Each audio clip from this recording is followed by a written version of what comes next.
Tak Filipe, poslední zápas z roku 2024, jedeme s prázdnou. Hodně to ovlivnil ten první rychlý gól? Tak určite sme nechceli začať ten zápas tak, že dostaneme hneď gól. Proste sme si aj hovorili v šatni, že musíme byť sústredení na tie prvé minúty, to sa nám nepodarilo a myslím si, že tá naša hra aj v prvom počase nebola zlá. Vytvorili sme si nejaké šance, kde sme mohli skorovať, ale ťažko sa už otáča ten výsledok, keď sme prehrávali 2-0. A neviem, asi tak. Když vezmeme tu první branku, která byla hodně rychlá, ale byla docela pěkná, co se tam stalo? To dokázal propasovat mezi vás dva stopery?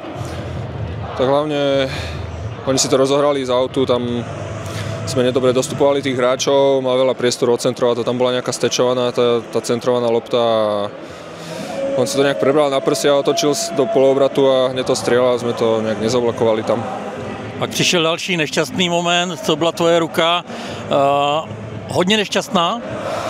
Tak on akurát vtedy strieľal, jak som sa keby vytačal proti pohybu a on to vlastne nastrelil mi tú ruku, ale to asi z 3 metrov, nestihol som ju keby schovať za seba a nešťastný moment a už ťažko potom, keď 2-0 prehrávame.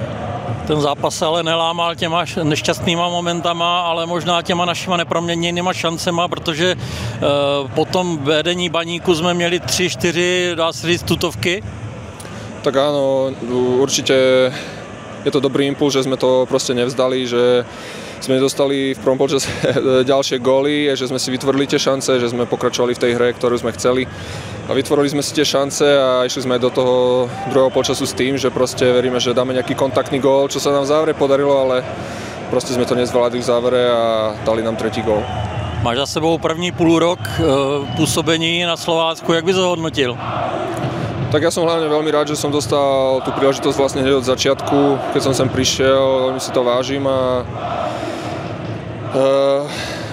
teším sa na tú druhú polovicu a verím, že v príprave dobre potrénujeme a že tie výsledky ešte budú lepšie, ako tú prvú časť sezóny.